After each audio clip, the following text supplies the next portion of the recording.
Hey YouTube, this is the Robinhood investor. Hope you had a great day of trading. As always, I really appreciate your support. So if you like this video, give it a thumbs up. And if you want to learn more about investing, subscribe to this channel. Today I'm going to talk about Goldman Sachs. So recently, Warren Buffett, Berkshire Hathaway, dumped most of Goldman Sachs' stake. So let's take a look at Goldman Sachs, ticker symbol GS. Past week, down 6.58%. Past year, down 13.29%. Past 5 years, down 14.9%. So past 5 year performance has been underperforming relative to the S&P 500.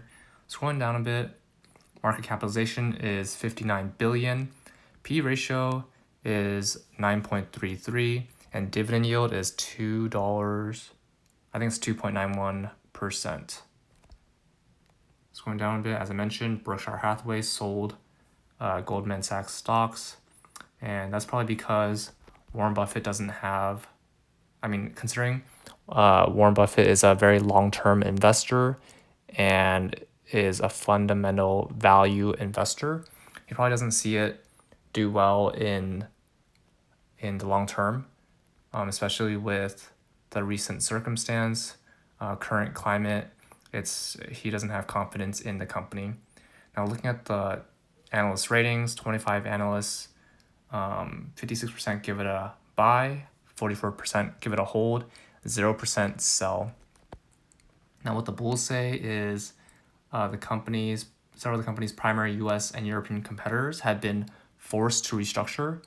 So restructuring would give Goldman an opportunity to gain market share, and company has a record of success with higher volume, lower margin businesses, and this capability could prove useful in adapting to over-the-counter derivatives reform and changes in the fixed income trading landscape. And also more stable investment management and net interest income could cause investors to reassess the company's earnings quality and increase their willingness to pay a premium for it. So usually Goldman does better in more volatile market. And what the bears say, while Goldman is in better capital position than it was in the past and has a shifting business mix, it may take a while for the market to give the company credit for the changes. So overall market sentiment is not positive with Goldman's performance.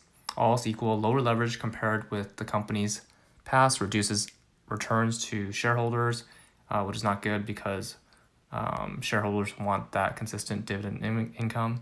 And Goldman is unlikely to meet the financial goals that laid out at the beginning of 2020 for an extended period given the global slowdown. So given that it can't meet the goals, it's probably going to underperform. And at a macro level, it's the financial industry is not doing too well. But with that said, Berkshire Hathaway didn't sell all of its bank positions, financial positions. It just sold Goldman Sachs.